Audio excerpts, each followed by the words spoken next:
Podcast Show. The Pool Guy Podcast Show. The Pool Guy Podcast Show. Yeah! Hi, welcome to the Pool Guy Podcast Show. Today I'm going to be joined by Terry Arco from HASA. We're going to talk about the HASA and Orenda Technology merger 1 year later, and we'll update the listeners on how that merger is going. And we'll also touch on what's new with the training that HASA and Orenda are going to be presenting to the pool industry going forward. Pool Service Pro, open a Leslie's wholesale account today and receive wholesale pricing on products you use every day. Leslie's Pool Supply offers convenient locations that are open 7 days a week. Another great benefit of opening a Leslie's wholesale account is Leslie's referral program. Get referred to a customer looking for weekly pool service. Save time and money and grow your pool service route and become a Leslie's Pro. Terry? I'm doing great. Yeah, so what's new with you and HASA and Orenda? I guess we can put those in the same category now. Yeah. Lots of exciting things. I think that most everybody knows the news got out. It actually happened now over a year ago, last year. So it was all the buzz right after the Western Pool and Spa Show of 2023. Mm-hmm. And I cannot believe that a year has gone by and we've already had the Western Show 2024. But in 2023 March, HASA acquired Orenda. Now Orenda is a part of the HASA family. The strategy there really was we're looking, obviously HASA is looking to grow and to go different directions. And one of those directions is nationwide. We are not nationwide right now as far as liquid chlorine, primarily the liquid chlorine, liquid acid, those kinds of things. I mean, we're primarily Western U.S. states. There is our intentions to move east, to grow more, to become more nationwide. And Orenda has that nationwide base already. And also Orenda had a good, quality names. The products are very good products, very well known. And then the third thing was that from an education standpoint, I would say Orenda is probably one of the primary manufacturers and specialty chemical manufacturers. Very, very well known, very popular from the standpoint of their education program. One of the most, I think, accessible and engaging programs that they have with their Orenda Academy. Obviously, their podcast does very well, and they have the app, their Orenda LSI app. And I think that there was some uniqueness there as well. That's what we'll call it to start off with some of the approach that Orenda has in teaching, which certainly has a lot of ears pointed up. So it's been a good year. It's been a year of a lot of change. It's been a year of a lot of, I have a saying that has been with me for a long time because I've gone through a lot of change in my life, as we all do. And that saying is, blessed are the flexible, for they shall not be broken. And so a lot of flexibility this year, but things have come together and we've got exciting things coming in the future, which I'll talk about. Yeah, and the Pool Pro was kind of worried about it when they heard about the merger of Orenda.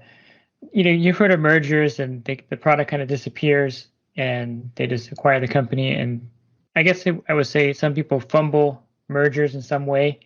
So this merger, I haven't noticed anything to speak of with HASA taking over Orenda. And people many even know that you have acquired them. Everything seems to be running just as smoothly as before. Really along those lines, and you're totally right, David. And I've been in a lot of mergers been involved in mergers where really the whole strategy of the merger was buy this company, get this company, and then just consume the company and make it go away or what, there's a competitiveness or whatever there. And this certainly was not the intent here. And I think that anybody who's been on social media in the last year, anybody who's been looking at social media, ads and things like that come across and pop up, Instagram things or Facebook, those kinds of things. What you probably have noticed and observed is there's been an uptick in Orenda activity and in the Orenda promotion, really more so even over and above HASA. if anything, we went into this saying, we want to just bring more support, more bandwidth to Orenda to basically promote themselves and the education end of it, as well as the product. So I think anyone who's looking and observing will probably notice that. You talked about education and training. Why don't we talk a little bit about some new things that are happening? Maybe you can go over some of the training and some of the discoveries that you're making through HASA and Orenda and the merger and all that good stuff. I would say to start off, and this was another one of the when we first made the merger. What I heard from the industry, since I've done education for many years, and I was a great partner with Bob Lowry for many, many years, and Bob Lowry's teaching and Bob Lowry's trainings. And of course, Orenda has been doing theirs. There are some differences, I guess you could say, or some assumed differences between the two. And that was the biggest concern that I got. Was I had a lot of people contacting me and saying, hey, it doesn't seem like Orenda's teaching agrees with your teaching or the Bob Lowry teaching, and so on and so forth. And so what's going to happen now? And so what I would say to start out there is where people saw the difference is Orenda's teaching is primarily based on the LSI. And Orenda is definitely, I would say, LSI first teaching and education. Whereas with myself and with the Bob Lowry training and the Pool Chemistry Training Institute that we have continued to do, that's based around targets and target chemistry. And that target chemistry is based on ranges and range chemistry, which goes to Pool and Hot Tub Alliance standards and those kinds of things. And there was a bit of a misnomer, I think, in there that Orenda folks were teaching outside of standards. That actually, if that occurred or did occur, that has absolutely been corrected. There will be no teaching outside of standards, but they're still going to continue with their theory and their philosophy of LSI first, which I think it's a good one. And I think that there is a bridge between the Bob Lowry and the pool chemistry training that I teach and what Orenda is teaching. And it's basically with the LSI first, you're addressing water balance overall. You're addressing water balance in all types of scenarios as well. So a winterized pool, a pool startup, lots of different things. Whereas with the Bob Lowry training, and when we teach Pool Chemistry Training Institute and certification for residential pools with the targets and the ranges, we're focusing on operational pools. We're focusing on pools that are being used, swimmers are in them, and they're being serviced week in and week out. And that's where our focus is. And, we do train on LSI as a part of that, but we don't say that LSI is everything and anything in that particular training. We say, look, you keep to your targets. You follow the standards or the targets that are within those standards, and your LSI is going to agree if you have that right. So I think we actually have more in common than we do differences. And some pool pros, I don't know if they're just not keeping up with the education that's out there, but I still get people that ask me, what is LSI? Why is it important? I still get a lot of those questions this day and age. And I'm an old time pool guy like yourself, and we never talked about the LSI. We had the Taylor watergram wheel that we would just keep in the kit. We never took it out, Yes. So not just the old timers, but a lot of new people don't really understand LSI. And I know Orenda has the app, and it's in Skimmer, and it's in Pool Service software now, and it's really available and it's free. But why do you think a lot of pool pros still don't use LSI or even really recognize it as something they should be looking at? Well, I think, as you pointed out, I think, and I can speak to me going back, when I was trained to do pools, nobody talked about LSI. It was basically your pH. For me early on, it was only chlorine and pH. Those were, you really focused a lot on those. And then it was only if there was a problem or something happened that you might expand out into some of the other realms and look at those. But I think, that's kind of old school. Obviously, there's a lot more knowledge and a lot more broad-based chemistry that's being out there that's very helpful. So I guess I would say that I still think that it's a matter of education. It's a matter of knowledge. I mean, range chemistry has been around from the beginning. I think range chemistry is very sound overall.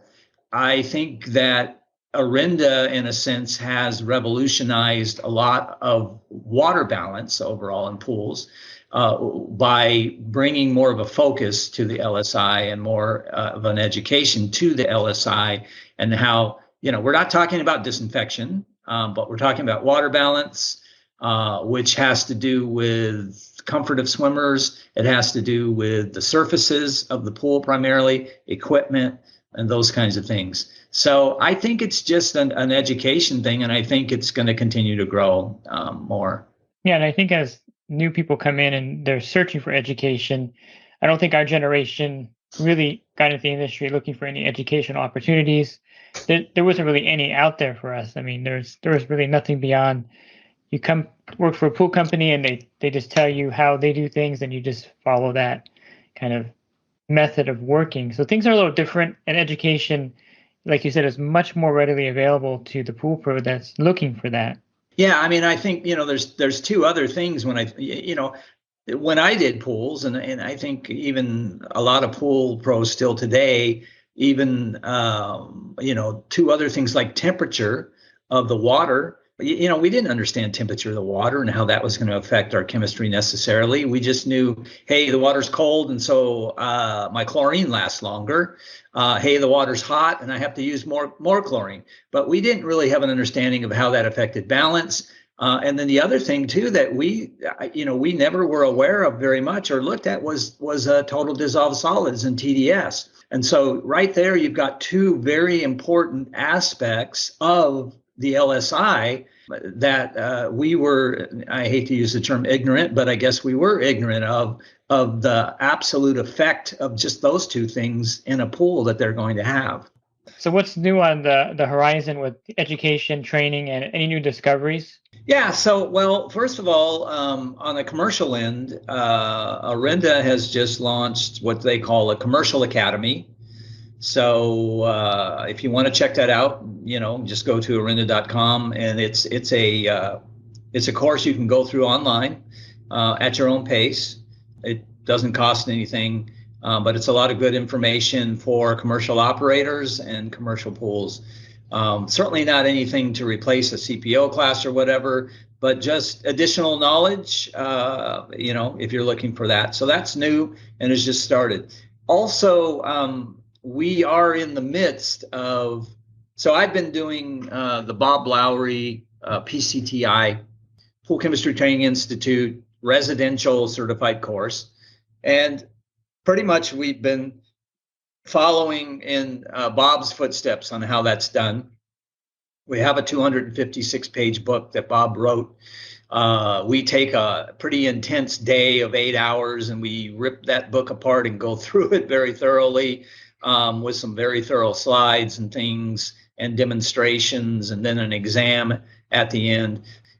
We've done okay with that, but we're just finding that the way that the world is going with social media, there's a lot of other opportunities and things out there. So we're looking at sunsetting that 8-hour intensive kind of program, and what we're looking at now is how do we streamline that? How do we take some of the really main brilliant points that Bob brought to the industry, such as aeration, for one, using aeration, using the right amount of muriatic acid to control your alkalinity down, and then to raise your pH up and balance the two with aeration. The whole concept of liquid chlorine not raising the pH, and so not bombing your pool with acid immediately after adding liquid chlorine because you think it's raised the pH. That whole aspect. Just a lot of the brilliant things that Bob has in the PCTI, and looking at kind of focusing more on those, streamlining the course, making it something that's a part of the academy, if you will, but on the HASA side, to where they can go online. They can take this at their own, time pace. They can get the main points, much more engaging, much more streamlined, and just kind of take it to the next level. So we're in the process of going through that planning stages and beginning to create that. There also may be a point where we have some Bob Lowry. We expand on that. We may write some other material that's going to have educational and CE unit credits and things like that guys or gals could use as well on the education end. We're kind of coming to a place where we're going to be at a little bit of a lull. We're going to take a little pause. We're going to look at a lot of things, and we're going to come back with something that's streamlined, more efficient, but yet also, I guess I want to say clearer from the standpoint of really getting those good points to everybody and educating them from that standpoint. Yeah, I call it the TikTok effect. People. It is, in a sense. I don't think we're going to go completely TikTok, but it's definitely something where we see with people today, we're competing a lot with time. Mm-hmm. And there's so much now available online, on social media, on things where guys, gals are able to do it in their own time. And we just find it's harder and harder to get folks to come somewhere and sit for a whole day. They have other things, they have commitments, they have work commitments. So we're trying to make it engaging, but also make it something where they can do it, in their own time frame. Yeah, I had a group member that canceled his membership because I have the coaching program that I run. And Sure. He said, I'm using ChatGPT for everything now, so I don't need you anymore.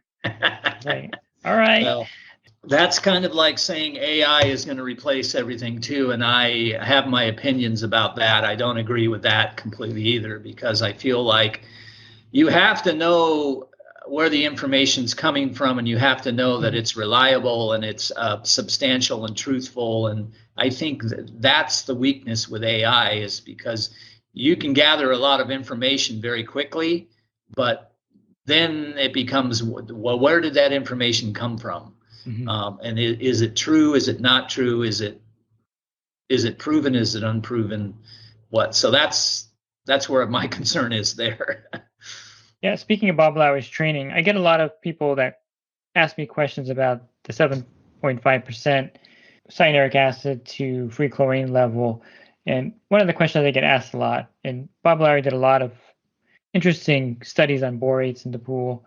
That may be one thing that's contrary to Orenda a little bit, because they weren't really pushing borates as much as Bob Lowry. That 7.5% formula, borates would be 5%.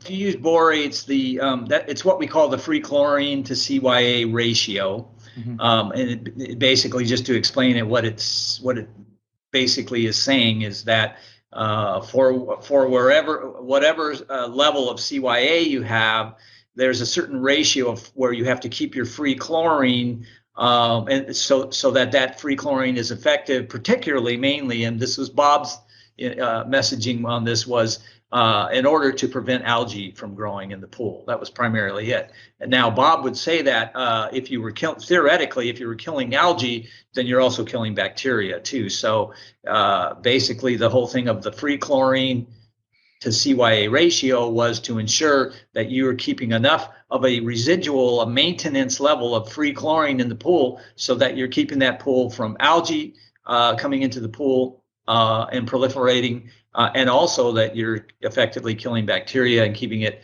safe for swimmers. And so the 7.5% actually came from some research and some papers that actually go back a ways. There's a guy, Richard Falk, who has done a lot of work on this, and he actually worked with Bob on a lot of this too. Together, they did, and came up with that ratio. And as it evolved some, even Bob in his training, you would hear Bob say that, and it is in the PCTI books and so forth, that the free chlorine to cyanuric acid ratio needs to be a minimum of 7.5 minimum. That's evolving, and I can tell you why it's. I can tell you something here, because one of the other things that Bob taught was and this came from a lot of research back, Richard Falk, even going back papers and so forth coming out about the strength of hypochlorous acid, HOCl, that's needed to effectively ensure that you're going to kill algae and prevent algae. And that number was 0.5 ppm. So in other words, you had to add enough chlorine to the pool and have a maintenance residual of free chlorine to the point where you were producing 0.5 ppm of HOCl. What Bob brought out was that we have the standards, like PHDA standards, we have EPA standards that say 2 to 4 ppm. And I know a lot of pool pros, pool guys, pool gals, myself. When I serviced pools, I was like, okay, 3. I'm just going to 3. I don't know why I picked that number. I was like, it's 2, 4, okay, 3. I'm just going to, all my pools are going to be 3 because they're right in the middle, okay, of what they're saying. But that, now we're finding out that a lot of times is probably not enough, depending on the CYA level. How high is your CYA level and the effect that that's having on the ratio? And are you, from the free chlorine that's in your pool, is that producing at least 0.5 ppm of hypochlorous acid? And Bob, even in his course, shows, because what Bob, this is another brilliant point Bob brought out, was teaching us about when you have CYA in the pool, 97% of your chlorine is bound to CYA. There's only 3% that's active. So he was able to take that 3% and to show that if you're maintaining a pH of 7.5 and you've got CYA that's anywhere going above 30 ppm, you've got 50% HOCl, 50% of the OCl, which doesn't really do much of anything. And he went through this breakdown to show that you would have to be at least at 4 ppm to get that 0.5 ppm of HOCl needed to keep algae out of the pool. Well, now, if you do some math on some of those numbers that he shows you, in some cases, that's 11.5% CYA to, or free chlorine to CYA ratio. So I would say, I'm going to say right now that 7.5 is really a minimum. It's a starting point. It's not the ideal maybe now, but it is definitely something where you can start. And if you're an old-time pool pro like me, none of the pools in the summer here were below 5 parts per million in chlorine because it's pretty brutal, and we've always kept it, between 5 and 10, just as a habit, so that we don't get algae. And I think that paid off for a lot of guys that didn't even know about this formula. We just had a habit of keeping a higher free chlorine level because we know that if it gets to 3, which is like you were saying, your ideal, you're gonna have algae in the pool. Yeah, this is another thing in the course that Bob brings out is that in the height, at the peak of the summer, high heat and heavy swimmers, you can be going through 10 ppm of chlorine even with CYA in the pool. Mm-hmm. Another thing that Bob is really known for is his insistence on knowing the chemistry of the target ranges and everything, but having some really basic knowledge of chemistry, not as far as LSI, but a lot of pool pros would do like flash testing, for chlorine and all those kind of things that we used to do. And I was guilty of doing some flash testing myself when I'm busy. And I realize now, now that I'm more educated, that's totally inaccurate. But a lot of guys just don't have the basic knowledge of chemistry. And I think one of Bob's foundation was that if you're out there servicing pools, residential, of course, you don't have the health department on your back, but you are preventing disease and infection in your customers, and you need to have some kind of basic education. Yes, you are still responsible, and I teach this in all my basic. If I'm teaching residential guys, commercial guys, whoever I'm teaching, I'm telling them, look, you are still responsible for the health of the people that are going to use that pool. And so you do need to have a good understanding. I would say you've got to have an understanding of water balance. You've got to have an understanding of chlorine and disinfection. And you do have to have understanding of LSI and total dissolved solids. So anything along those lines where you can educate yourself. And that being said, and I said this at the Western show because I observed at the Western show there were a ton of chemical classes. Mm-hmm. In one of my classes, I think I kind of asked, are you confused now? And a lot of people shook their head because you're getting a lot of different knowledge. You're getting a lot of different opinion base. That's kind of a tough thing, but I think what you got to do, I remember when I was taking courses in theology and I had a professor and I was a little bit disturbed because I was in the library and I found this book that I thought was very contrary to, what we should be teaching or what we even should be learning. And I brought it up to the professor and I asked him, why is this in the library? I was very upset about it. And he just looked at me and he said, well, Terry, sometimes you have to eat the meat and spit out the bones. And he goes, you have to kind of develop that in your thinking and in your learning. And I think we're at that point in the pool industry where there's a lot of information. And as you pointed out, online and all those places, there's so much knowledge base and there's so many things being said that you kind of have to get to a point where you can think for yourself and you can look things up, you can research things, and also you discover what works for you and what doesn't. And it's a learning process. Is it fair to say that the ideal chemistry ranges that we've all been accustomed to, you mentioned 2 to 4 parts per million of free chlorine, then you have the 7.4 to 7.8 of pH, the 80 to 120 of alkalinity, cyanuric acid from 30 to 50 parts per million. Are those still, and then the calcium hardness 200 to 400, are those still valid?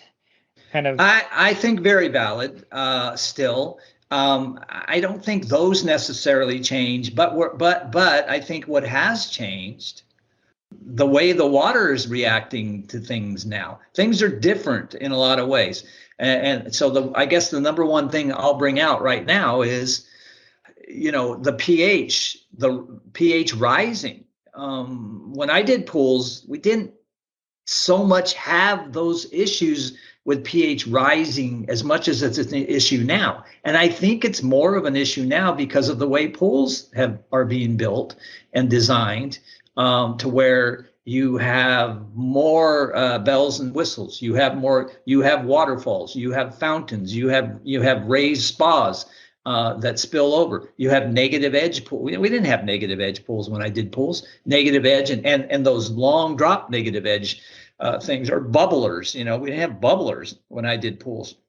So all this aeration and things like that has gotten increased, and even residential pools has changed, like sort of the pH issue. So now you got the whole rising pH issue. So it's not that we aren't going to follow the standards. It's that we need to, within standards, we need to know how to adjust that water now. So what does that mean? It might mean, because the thing used to be, you'd say 80 to, maybe 160 alkalinity. Okay, well, I think now with rising pH, one of the things is you definitely want to have more carbonic alkalinity in there. So you might run your alkalinity a little on the lower side within ranges, So if you're accustomed to 90, but you still have that pH drifting up, well, you might want to pull that down to 70, maybe 60. 60 is the limit, but you could go there. You're creating more carbonate alkalinity, which is going to give you more CO2. Because we know loss of CO2 is what's going to cause the pH to go up. So I think there's things being taught now. It's a little more savvy and it's a little more how you need to adjust, but we still need to work within those standards to do that. Yeah, and I'm going to have you put on your Arenda t-shirt right now. So, I'm an old timer, phosphates, we never talked about it. And still some old timers don't even believe in them as an issue. I'm the sodium bromide 25-pound bucket in the back of your truck with liquid chlorine kind of guy. And that was my go-to in the 90s and the 2000s. And things started changing. And then I just started seeing phosphorus appear at Superior and SCP. And then they started talking about it behind the counter that this will help with algae. So, and that's probably about 15 years ago when that started to kind of emerge. Talk about phosphates in the pool. Is this something that's happening now more than before? Because we really didn't have a problem prior to maybe the last 20 years having a lot of phosphate. Maybe we didn't know about it, but are phosphates something that's more prevalent now? Yeah, I'm going to say absolutely. And I'm going to say again, if you want to go back 20 years or before that, one of the things that has changed again, and this has to do with, water and overall and the overall world that we're living in. And one of those things that has changed, and the reason I'm going to say yes, phosphates are definitely much more of an issue and much more prevalent now than they were even 20 years ago. And that has to do with, I think, a main thing that I talk about is whatever happened in Flint, Michigan, going back several years ago with the lead, the whole issue of the lead and everything.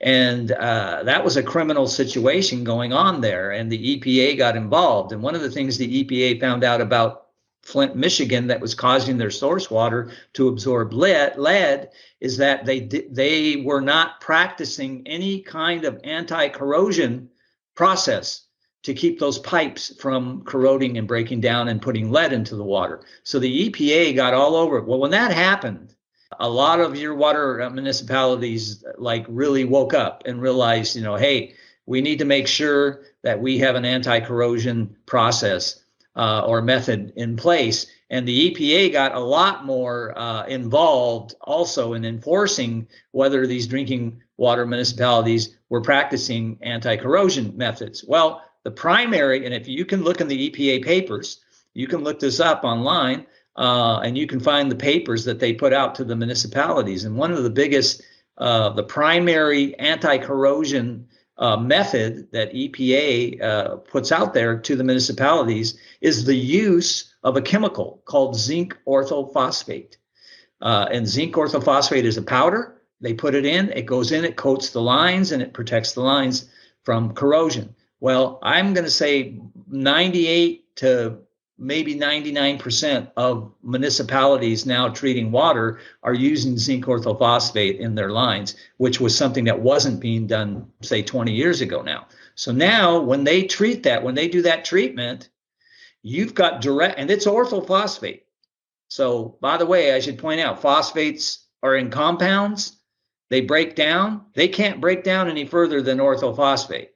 And the orthophosphate is the food, the fuel that algae needs. They're putting that direct fuel into the lines, and that's what you're filling your pools with. So at any given day, you could have 1,000 ppbs orthophosphate going straight into your pool from the line.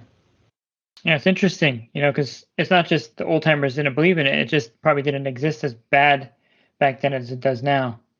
Absolutely. Absolutely. Yeah, so anything else you want to add before we stop here? No, I mean, I'm just excited about what's happening. I'm excited about the growth in the industry, and really what I'm excited about mainly when I work with guys like you, David, Pool Nation, those kinds of guys. I see that we're trying to make this a community. We're trying to bring people together, and I think this industry needs to really strive to continue to come together. There's a lot of things that can divide us, but I think we need to really go a step further and not let things divide us. We need to look for the common ground. That's what's going to serve our industry the best. So that's what I would say to end. Yeah, I agree with you 100% there, Terry. Well, thanks for your time. And thank you, definitely, David. You're definitely a wealth of knowledge, and look forward to seeing you at the next show. Yeah, appreciate it. Thanks, David. And to learn more about the training opportunities over at Orenda, you can go to orendatech.com. And then from there, you can click on the Orenda Academy. And of course, they have the original Orenda Academy, which is the basics of pool maintenance. And they have the 4 pillars. Then they have the Orenda Startup Academy. And they have the new Orenda Academy Commercial Swimming Pool Operators. And you can check those training opportunities out there. If you're looking for other podcasts I've recorded, I have over 1,400 podcasts for you. Go to my website, swimmingpoollearning.com. On the banner, click on the podcast icon.